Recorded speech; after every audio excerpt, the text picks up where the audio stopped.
My name is Bill Riegle, and I'm one of the founding members of the Petunia Festival. I was on the board from 1964 till about 1970, and I served as president during the years of 1968 and 69, and some of the early happenings of the Petunia Festival, the ideas from the board was they didn't want to have a carnival because they thought it would bring the wrong kinds of people into town. And it was founded to be a family-oriented venture, and it was to keep people having to travel somewhere on vacation over the 4th of July that they could stay home and have a good time. And so we didn't have a carnival to start with. And the highlights of the festival in the early days, fortunately, was we had the drum and bugle corps, which were a fabulous draw.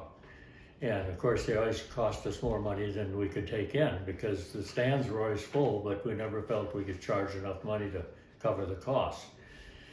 And of course, the parade was always a big issue. So those were some of the early highlights, and we didn't have a beer garden because that's not what the original board wanted to do. But as we went on during the ensuing years where I was involved, was developing the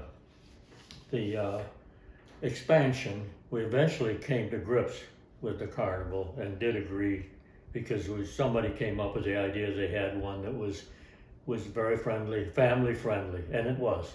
So we were happy we did that, and we made a lot of kids happy by doing that. So the things that I remember a lot about is the storms we had when I was chairman, and we sat down in the trailer. Harold Moore was my co-chairman the year of '69, and he had a camping trailer, and we had it down by the railroad tracks in Page Park, and it was pouring down rain, and at 10 o'clock in the morning, and the phone kept ringing and saying, "Are we going to have a parade? Are we going to have a parade?" And you just say, "Just wait till 1 o'clock."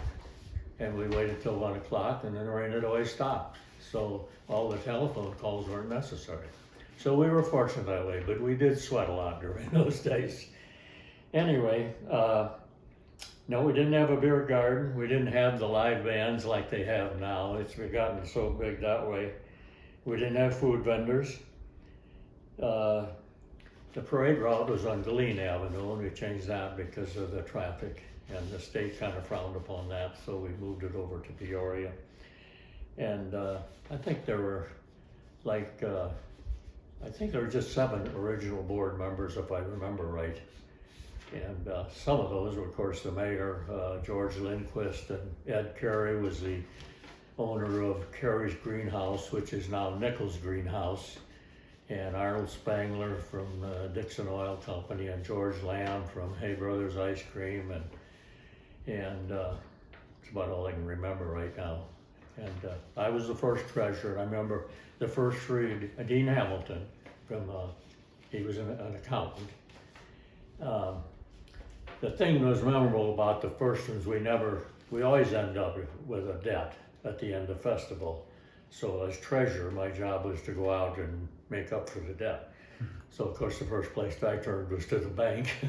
So I usually got a pretty good contribution to them, and then I went to the other bank, and then I went to the newspaper, and by that time I didn't have much to do anymore. So people were very generous because they did appreciate the festival greatly. And as time went along, it got better. And of course, we come a long way since then.